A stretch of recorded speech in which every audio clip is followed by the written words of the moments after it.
सीधे विषय पर आते हैं। आज हम सातवीं ध्वनि और सात मुहरबंद रहस्य के मूल पाठ का गहरा विश्लेषण करने वाले हैं। ये विषय जितना रहस्यमयी है उतना ही दिलचस्प भी। तो चलिए बिना किसी औपचारिकता के सीधे इस स्रोत सामग्री में उतरते हैं और देखते हैं कि घटनाओं का ये खास क्रम आखिर कैसे काम करता है। जब वो सातवां दूत शब्द सुनाना शुरू करेगा तो रहस्य समाप्त हो जाएगा। ये पंक्ति सच में तुरंत ध्यान खींचती है। यहाँ बात किसी धीमी प्रक्रिया की नहीं हो रही है, ये अचानक होने वाले बदलाव की ओर इशारा कर रहा है। जैसे ही वो ध्वनि उत्पन्न होती है, एक पूरी स्थिति का अंत हो जाता है। ये एक ऐसा नाटकीय पल है जो आने वाली घटनाओं की तीव्रता को साफ तौर पर तय कर देता है। सातवीं ध्वनि का आरंभ। इस पूरी संरचना को समझने के लिए इसका मूल संदर्भ जानना बहुत जरूरी है। पाठ में विशेष रूप से प्रकाशित वाक्य 10 यानी रेवलेशन 10 का उल्लेख मिलता है। यही वो आधार है जहां से इन मुहरबंद ध्वनियों और रहस्यों के खत्म होने की पूरी अवधारणा निकलती है। देखा जाए तो ये अध्याय इन सभी रहस्यमय घटनाओं के एक केंद्र के रूप में काम करता है। अब यहाँ एक बेहद दिलचस्प पहलू है। सातवें दूत की ध्वनि महज कोई घटना नहीं है, बल्कि यह एक उत्प्रेरक है, एक बहुत ही सख्त ट्रिगर की तरह। इसे ऐसे समझा जा सकता है कि इस ध्वनि के बिना आगे कुछ भी नहीं हो सकता। यह ध्वनि असल में वो चाबी है जो रहस्यों के खत्म होने की प्रक्रिया को शुरू करती है। कारण और प्रभाव का इससे सीधा संबंध शायद ही कहीं और देखने को मिले।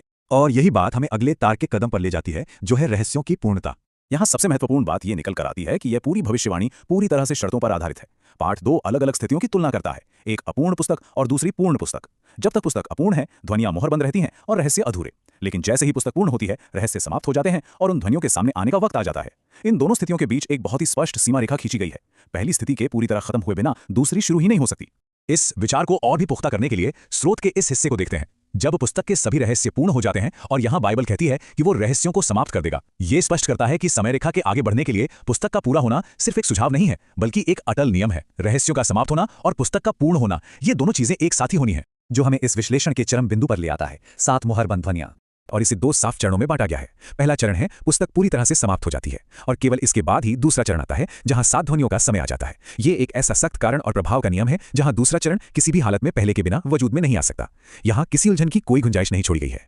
और ये बात इस निश्चित कथन से बहुत ही शानदार तरीके से साबित होती है। प्रकाशित वाक्य 10 की उन 7 ध्वनियों के प्रकट होने का समय तब होता है जब पुस्तक पूर्ण हो चुकी होती है। ये वाक्य 7 ध्वनियों के सामने आने के एकदम सटीक समय को तय कर देता है, न तो उससे एक पल पहले और न ही एक पल बाद में। ये ठीक उसी क्षण होता है जब पूर्णता हासिल कर ली जाती है। ये दिखाता है कि इस पाठ में समय और अनुक्रम को कितनी बारीकी और गंभीरता से लिया गया है। इन सभी मुख्य अंशों से जो निष्कर्ष निकलता है वो एक स्पष्ट कालानुक्रमिक समय रेखा के रूप में सामने आता है।